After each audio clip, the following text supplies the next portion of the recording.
je suis mal à l'aise depuis que tu gagnes plus d'argent que moi. Maintenant, tu m'accordes pas de temps, on fait pas de trucs ensemble, on fait jamais de trucs ensemble, on va jamais nulle part, tu n'as jamais de temps pour moi, tu es toujours au boulot, etc. Hello, bienvenue sur notre chaîne. Pensez à vous abonner à notre chaîne, à activer la cloche de notification, à commenter cette vidéo, à la liker, à la partager. Hello, on est Mavic. Et Frédéric, Divorcé, ouais, amoureux, heureux, parent de 5 enfants, et chien là, expatrié, non pas dit échelade. On n'est pas dit ça, non. tu es timide. Hello.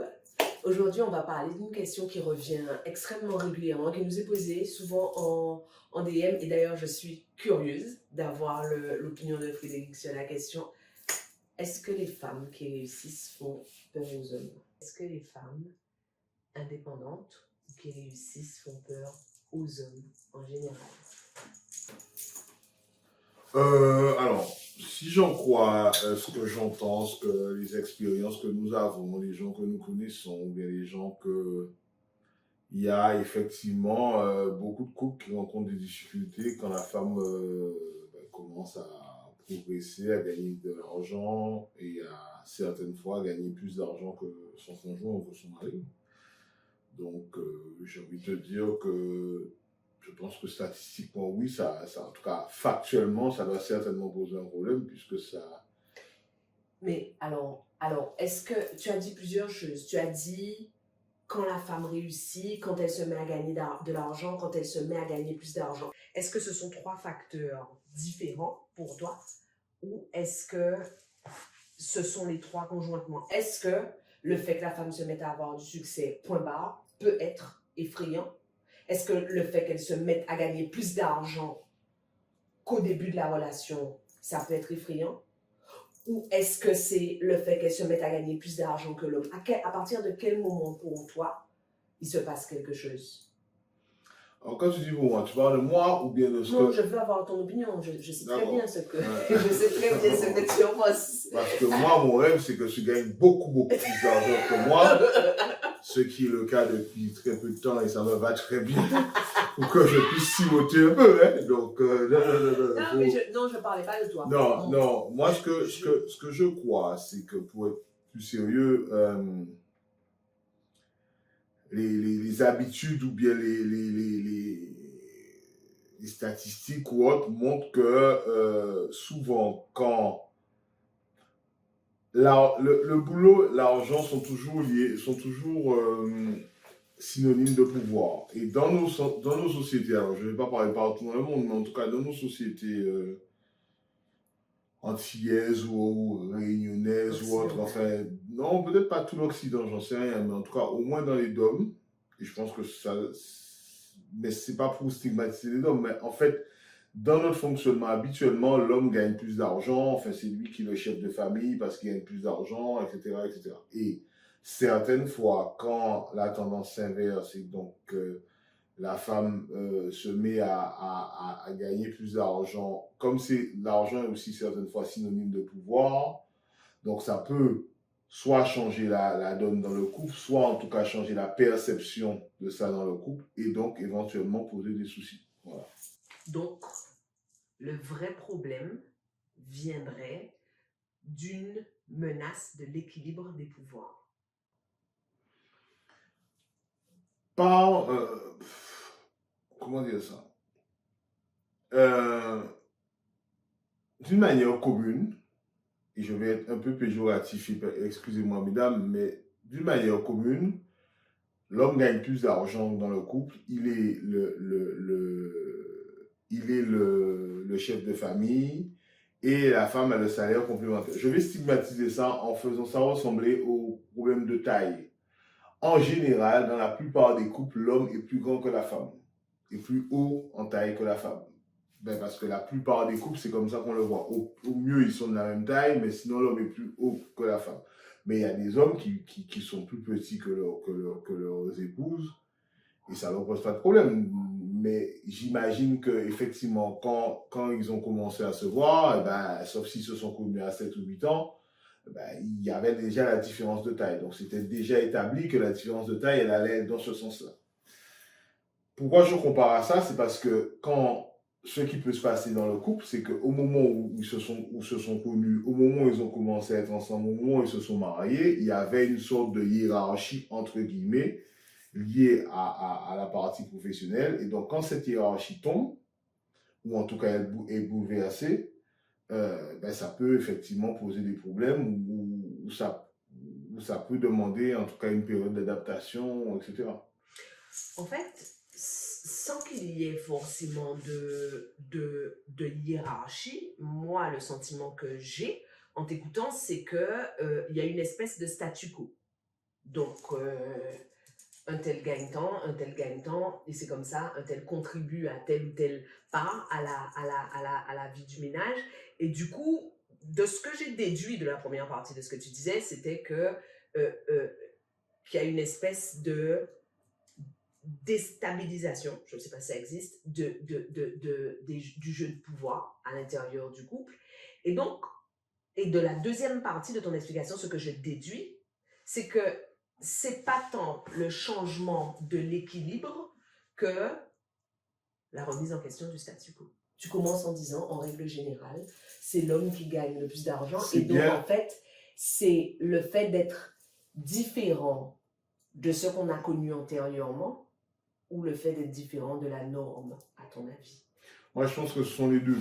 En fait, la norme ou être différent de ce qu'on a connu antérieurement sont un problème euh, si ça pose un problème à la personne qui voit sa situation en comparaison à l'autre évoluer. À savoir que si en fait, je pense pas que les gens se disent, en commençant à se rencontrer, que l'homme dise à la femme, il faut pas que tu gagnes plus d'argent que moi. Je pense pas. Je pense pas qu'ils se disent, c'est moi qui suis chef de famille, je dois gagner plus d'argent. Je ne crois pas.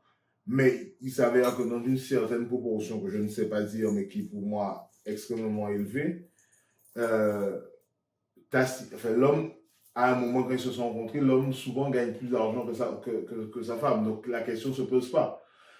Et en fait, si les salaires évoluent de la même manière, jusqu'à la fin de sa vie professionnelle, il gagnera plus d'argent que sa femme. Donc la question ne se posera jamais.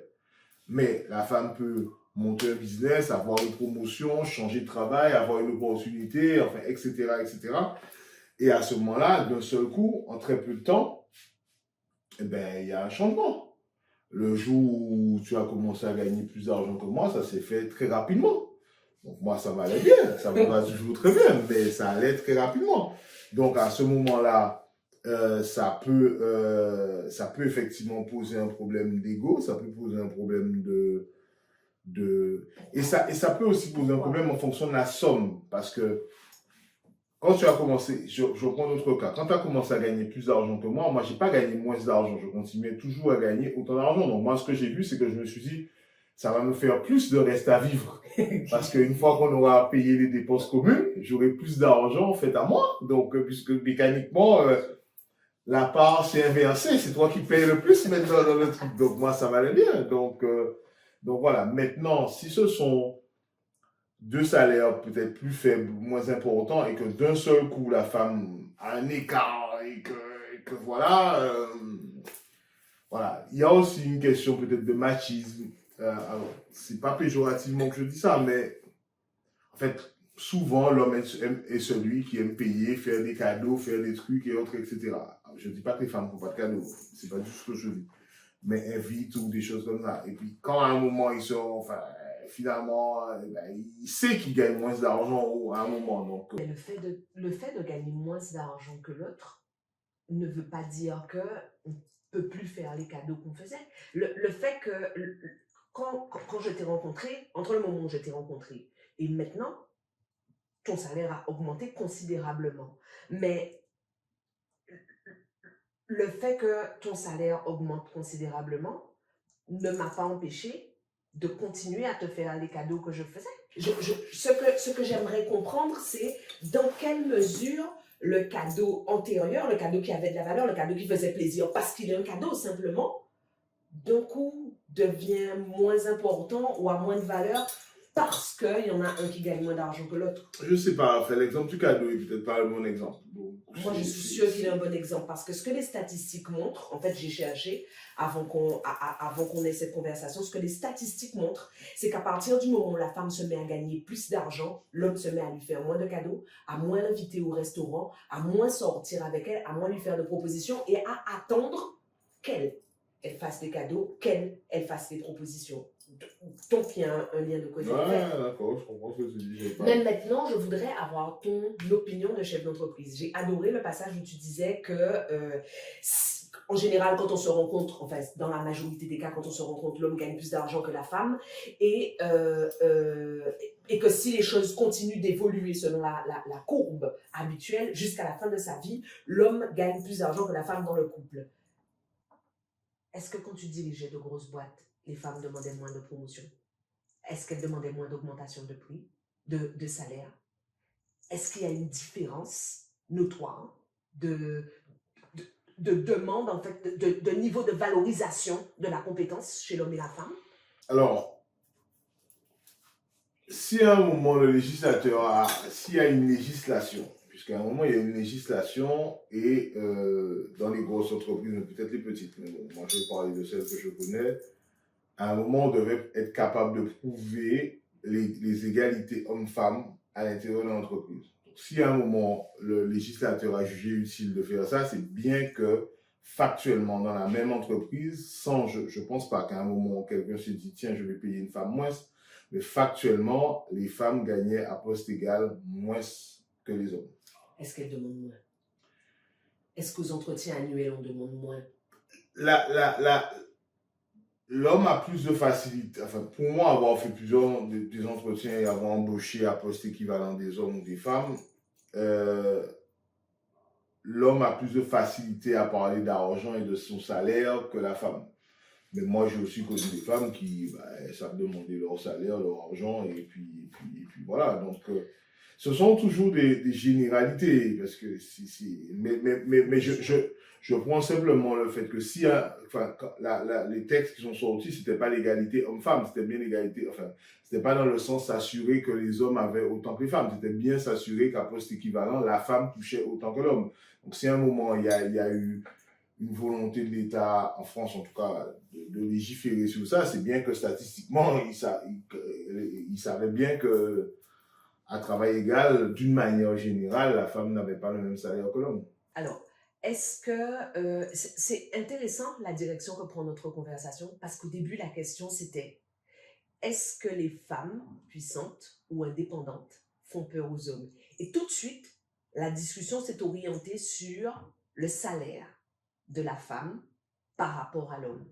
Est-ce que pour toi, c'est le seul curseur de la puissance? Mais moi, je ne suis pas tout à fait d'accord avec le terme « font peur ». D'accord. Parce que je ne suis pas sûr que ce soit de la peur. Je pense qu'à un moment, c'est un inconfort. D'accord. Et c'est un inconfort qui fait que ça peut briser certains ménages parce que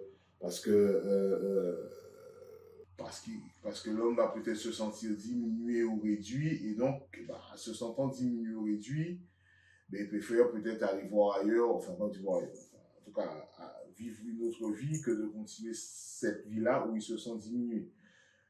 Comment les choses se sont passées ou se sont faites, je ne sais pas, dans chaque couple, etc. Mais on connaît quand même beaucoup de monde et autres, et ça c'est déjà arrivé qu'on ait des gens dans nos entourages ou des gens qu'on connaît, ou, etc. Où c'est ça qui ça a été l'un des éléments d'éventuelles séparations autres. Donc voilà, mais je pense que l'argent peut contribuer, enfin l'argent ou la différence financière contribue à cette notion de pouvoir, en fait, qui est tacitement établi. Je ne suis pas en train de dire que c'est bien ou que c'est pas bien, mais c'est tacitement établi que c'est, quand on parle du chef de famille, enfin, on parle en général de l'homme qui est le chef de famille. Quand on parle, je ne sais pas, quand on convoque les parents à l'école, on ne convoque pas forcément les parents pour les mêmes choses. Enfin, je ne sais pas, ce sont des habitudes, en fait. Et donc, au moment où la balance est différente, et ben ben, ça peut faire vaciller un peu. Donc, je ne suis pas sûr que ce soit de la peur dans le sens où l'homme va se dire, enfin, mais oui, la conclusion, c'est peut-être ça, la peur, en tout cas, ça fait vaciller, voilà.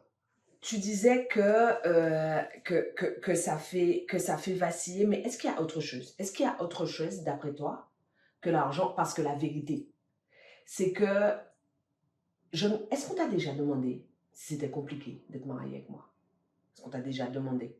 Non. J'en étais certaine. On ne te l'a jamais demandé. Moi, par contre, on m'a souvent dit comment il trouve sa place, comment il vit ton succès, comment il vit ce que tu fais. Est-ce que c'est pas trop... Arrête de ricaner. Est-ce que c'est pas trop difficile? En fait, ce qui est sous-entendu, c'est que ça pourrait être compliqué pour toi de vivre à côté de moi. Mais quand les gens disent ça, personne n'est dans le secret de notre couple. Personne ne sait qui gagne plus d'argent entre toi et moi. C'est bien que, en se basant sur des choses extérieures, à un moment on se dit, ça doit être compliqué de vivre à côté d'elle. À ton avis, quelles sont ces autres caractéristiques qui peuvent être considérées comme menaçantes?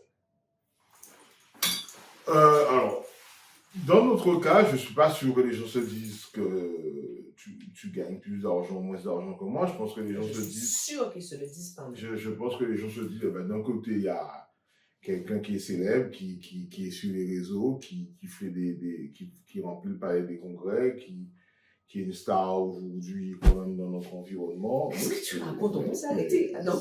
Non.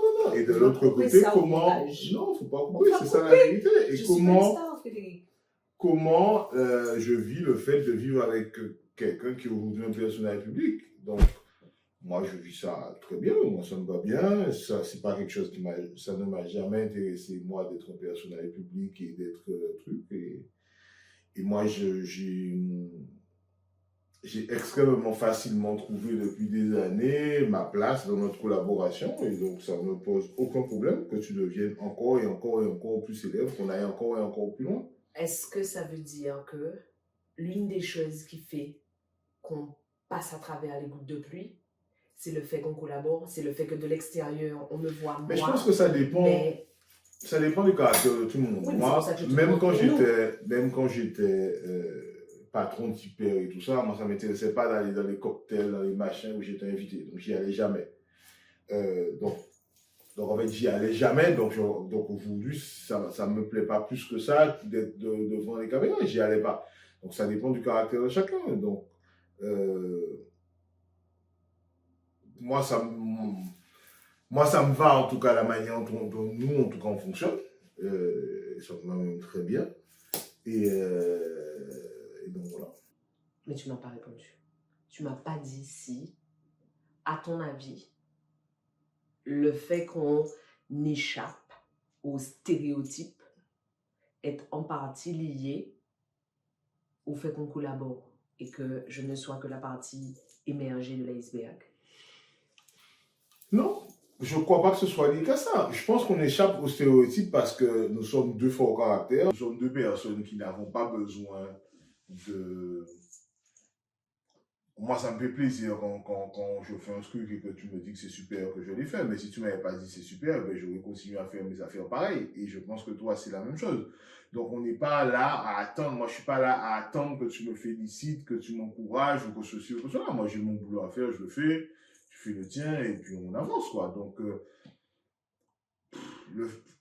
le fait qu'on collabore ne change pas pour moi ne facilite pas ou ne complique pas les choses, en fait. Chérie, si tu pouvais donner un conseil ou une piste à un couple qui se trouve aujourd'hui dans l'impasse, à deux personnes qui s'aiment, dont la femme est en train de réussir plus qu'elle ne l'a fait auparavant et qui vacille parce que l'homme se sent menacé même s'il n'avoue pas qu'il se sent menacé. Si tu devais donner un conseil, ça serait quoi?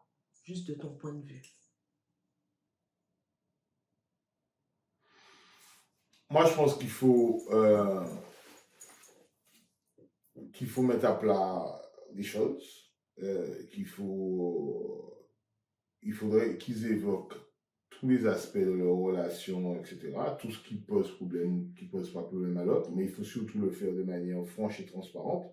parce que je ne suis pas convaincu que dans une discussion, ce qui va ressortir, c'est je suis mal à l'aise depuis que tu gagnes plus d'argent que moi, des choses comme ça. Exactement Ce qui va, à mon avis, ressortir, enfin, qui peut ressortir, c'est ouais, maintenant, tu m'accordes pas de temps, tu ne fais pas de trucs ensemble, on ne fait jamais de trucs ensemble, on va jamais nulle part, tu n'as jamais de temps pour moi, tu es toujours au boulot, etc.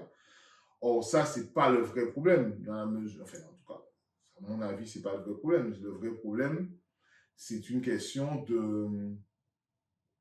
de place, et on revient peut-être à ce que tu disais, de peur, mais c'est peur d'avoir perdu son influence, sa place, sa manière de fonctionner, enfin, je sais pas. Donc, voilà. Et peut-être aussi qu'il y a un peu de regard d'autrui.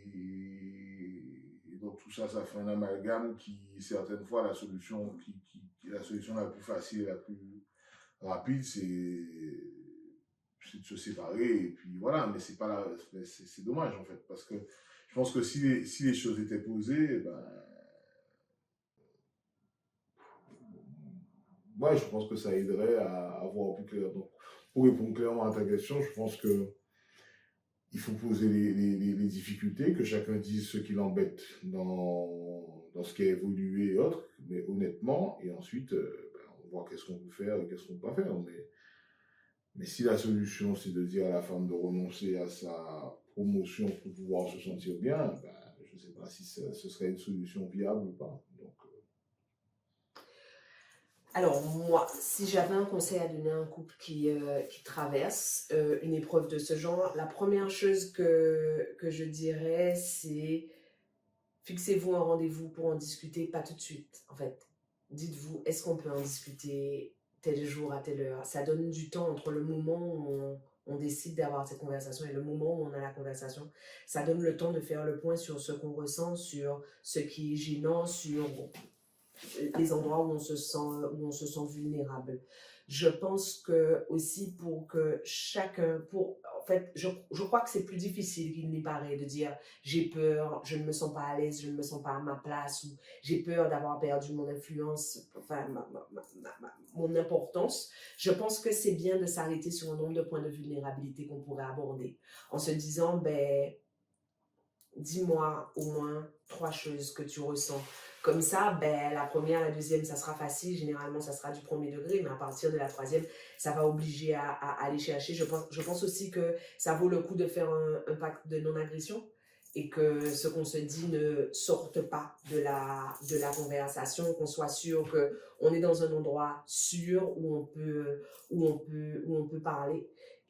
Et je pense, comme a dit Frédéric, que c'est important qu'on se dise les choses qui ne nous conviennent pas concernant la relation et pas concernant l'autre. Que ça ne soit pas une attaque de l'un vis-à-vis de l'autre. En ce moment, notre relation a évolué de telle façon, factuellement, voilà ce qui se passe. Pas, tu n'as pas de temps pour moi, tu ne fais rien pour moi. Ça, c'est de l'attaque. Factuellement, nous passons moins de temps que d'habitude ensemble et je suis blessée, j'ai mal. Dans un sens comme dans l'autre. Je pense que ça facilite les choses. Et la dernière chose pour moi, c'est que je pense que c'est important que chacun dans ces contextes-là formalise ce que la relation avec l'autre lui apporte et ce que la proximité de l'autre lui apporte. Si j'arrive dans une conversation avec toi où je sais que tu es vulnérable, mais que je commence en te disant, je crois que c'est important qu'on revienne sur ce que tu m'apportes, sur ce que je ressens, sur ce que notre relation représente pour moi. Je crois que ça fait baisser le niveau d'agressivité et l'attention. Est-ce que tu as quelque chose à rajouter avant qu'on les laisse? c'est bon, mais non, oui, je veux rajouter quelque chose, en fait. Alors, ça va être très bateau, mais quelles que soient les difficultés qu'on peut avoir, enfin, à un moment, il faut poser des problèmes et poser des vrais problèmes. Et c'est comme ça qu'on règle les vrais problèmes. Mais je suis d'accord que c'est chiant quand j'arrive et que je te dis tu es vulnérable. Généralement, tu m'envoies balader avant de dire oui, j'étais vulnérable. On est d'accord? Mais on n'est pas sur des choses, enfin, nous avons des points de désaccord, mais on se sépare pas, en fait. On parle bien de gens qui sont... Ce qui est important, ce que je voulais te faire dire, c'est que oui, c'est compliqué, mais c'est possible, en fait. Ah oui, non seulement oui, c'est compliqué, mais c'est possible, mais on n'est pas dans une situation, enfin, quand deux personnes sont à deux doigts de se séparer parce que la situation financière d'une ou de l'autre a évolué en plus ou en moins, parce qu'on parle beaucoup du plus, mais il y a le moins aussi qui existent, bah, il faut se poser, quoi, avant de prendre des décisions trop radicales. Mais je continue de dire que c'est vraiment, enfin moi ce que je retiens de cette conversation, c'est qu'on a deux visions complètement différentes de la progression, de la puissance, de l'indépendance, de l'autonomie. Chaque fois tu ramènes la question à la question de l'argent. Alors moi je pense que la puissance c'est bien au-delà de ça. Je pense qu'il y a des femmes qui ne gagnent pas plus d'argent que leur conjoint, mais dont on trouve qu'elles parlent trop fort, qu'elles prennent trop position, ou juste qu'elles sont trop visibles ou qu'elles sont trop extraverties. Et je pense que là, on a mis le doigt sur deux différences qui, à mon avis, sont liées à notre genre. La façon dont la puissance et le pouvoir sont perçus par l'un et par l'autre. On va parler de ça dans une prochaine conversation. On vous laisse là. Pensez à vous abonner à notre chaîne, à activer la cloche de notification, à commenter cette vidéo, à la liker et à la partager.